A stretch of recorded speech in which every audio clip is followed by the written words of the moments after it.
Well, it was nice to have some sunshine to wrap up the weekend, and it looks like so far here this morning, looking at more clear sky. But the question is, will there be some clouds that are going to interrupt that sunshine into the day today? We're going to have a check on that and more coming up here for you in just a bit.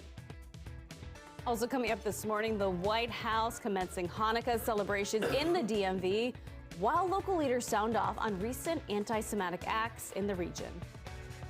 We're not going to tolerate it. This is not what our community is about, and we expect better. Well, this is a loss for the Washington Commanders, where the team's wild card chances stand after Week 15. And letting the people decide, Elon Musk polls Twitter users asking if he should step down. What he says he'll do when that poll closes. The station covering all of the DMV. This is DC News Now. All right, good Monday morning to you. Thanks for joining us. I'm Corey James. Good morning. I'm Tanaya Wright. We do want to get right to meteorologist Damon Matson with a check on our Monday forecast. And Damon, it is a cold start to our day. Oh, I know. It's so cold out there this morning, guys. Had to grab the extra coat to come into the station today. And a lot of you folks out there probably will be doing the same here. It looks pretty nice out there by the Capitol. But again, don't let that fool you. Those temperatures really down there into the 20s and 30s. Part of the reason for that, of course, we have had a pretty clear sky through the overnight hours, and we continue to have that here this morning. Now, this will be a good thing as we head on toward the later morning hours. That sunshine is going to start to steadily warm us up. It's going to take a little bit of time, though. We'll climb out of the 20s. Some locations already into those low 30s should start to climb back up into the mid and upper 30s. And yes, again, under plenty of sunshine early, well, that will get us into the afternoon with pretty decent temperatures. But it's not going to stay sunny, this sunny anyway, all week long. When should we expect things to start to turn a little more unsettled? We'll have a check for you coming up here in just a little bit. All right, thank you, Damon.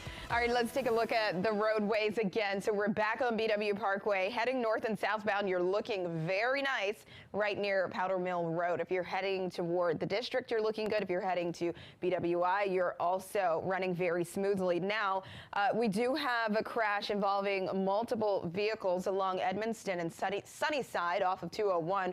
We have reported black ice on the roadways, so do be careful if that's your normal way of traveling. 95 is still looking good. The ICC 29, Georgia Avenue, inner and outer loop stretch, and also 270. You're looking okay. Just watch for potential delays as time goes on right in the Clarksburg, Hyattstown area. Guys.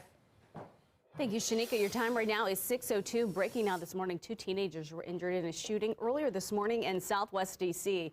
This all happened on 1st and P Streets in the area of Nats Park and Audi Field.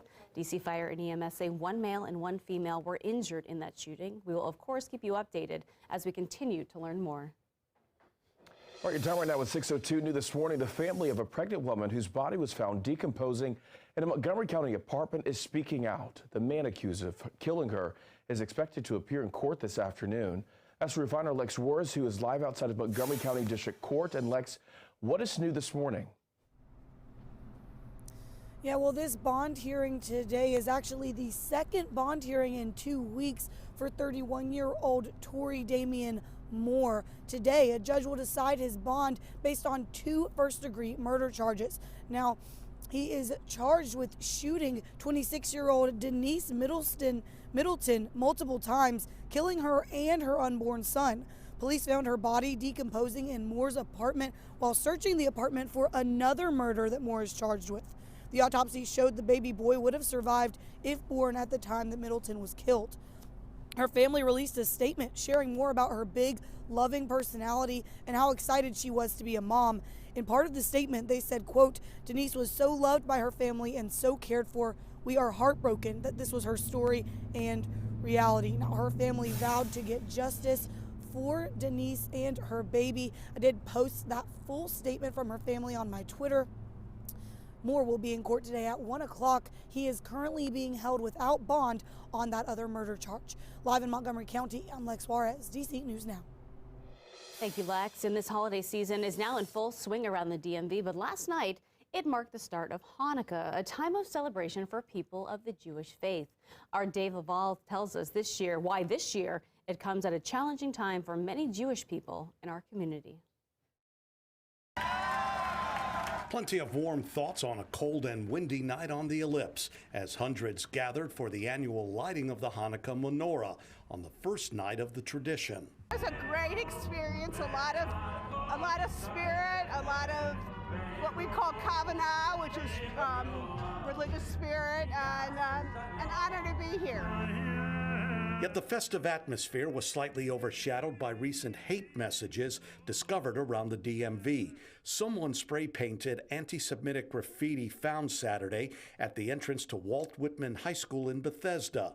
It's the second such message posted in Montgomery County since November. Together, we must stand up against the disturbing rise in anti-Semitism. U.S. Attorney General Merrick Garland spoke at Sunday night's program near the White House. For him, these types of attacks are personal. As a descendant of those who fled persecution because they were Jewish, it is especially meaningful to be here tonight as we light this menorah in our nation's capital and under the protection of its laws. We'll prevail. We've got to show our strength and just keep going. The recent trend is causing many to reflect. It's a shame that people can be so evil. I attended the Holocaust Museum a couple of days ago, and it's just absolutely unbelievable that people can be that way towards another human just because of their beliefs being different than theirs. Near the White House, Dave Lavelle, DC News Now. And this morning, local leaders are responding to the recent rise in anti-Semitic attacks here in the DMV. Montgomery County Executive Mark Elrich denounced attacks in Bethesda at a menorah lighting in Glen Echo last night. The only way I think we can effectively squash it is to speak out, stand up, and say we're not going to tolerate it. This is not what our community is about, and we expect better. It should be very difficult and embarrassing to do what people are doing today. Montgomery County has reported at least 4 incidents of anti-Semitic graffiti in the community over the last several months. And developing now, panic at Tyson's Corner Center last night after shoppers thought they heard gunshots. Police say while a gun was recovered, no shots were fired. Now 2 people have been taken into custody, and authorities say 1 suspect is still on the run. Your time right now is 6:07. A flight from Phoenix to Honolulu hit serious turbulence and injured 36 people on board. That is right. Authorities say that 11 of those people were seriously injured. This all happened on Hawaiian Airlines Flight 35 yesterday morning. Images you see here inside of the plane show a really chaotic scene with holes in the ceiling and oxygen masks around the aircraft. 278 passengers and 10 crew members were on board at the time. A Hawaiian Airlines representative said it was caused by very extreme case of mid-air turbulence. A 14-month-old was reportedly among the injured. And Commanders fans are waking up disappointed this morning after Washington fell short in a massive game against the New York Giants. Game Night's Jake Grum and Alex Flum have the report from FedEx Field. A late night here at FedEx Field on Sunday Night Football. The Commanders falling to the New York Giants 20-12. Alex, devastating loss for this team. Yeah, very disappointing for this team. They've been winning a lot lately. There was a lot of excitement and anticipation for this game. And while the loss is frustrating, the team knows they're still in this thing, but doesn't make it any better for them. It definitely stings a little bit more, especially with us tying the last game. So we really wanted to go out there and get that one. So it's definitely a little disappointing. I know the fans are disappointed, but we're even more disappointed about this loss. Appreciate the fans for coming out, but at the end of the day, this is a tough loss still. We missed opportunities, and we can't do that. We talked about that when we were off last week, that the red zone was something we got to be better at, and we didn't do that. If we had done it, that last series doesn't matter. It's going to roll over through the week, and I think that's a good thing. We're going to use this, as energy to get prepared for a really good team in San Fran. It's going to be a battle, but I think these guys are going to use this and roll it over to next week. Well, a tough loss on Sunday night for the Commanders does not get any easier. They travel on the road Christmas Eve matchup in a couple of days against San Francisco 49ers. Yeah, we said that Sunday night game against the Giants, definitely a must-win. Basically, every game from here on out is a must-win. It starts right now with San Francisco on Saturday. Definitely. Wrapping up here on Sunday nights at FedEx Field. For Alex Flum, I'm Jake Rom. Back to you guys in the studio. And you can watch Game Night each night at 11 o'clock right here on DC News Now. And Argentina was crowned World Cup champions, narrowly beating France on penalty kicks in a back-and-forth World Cup final.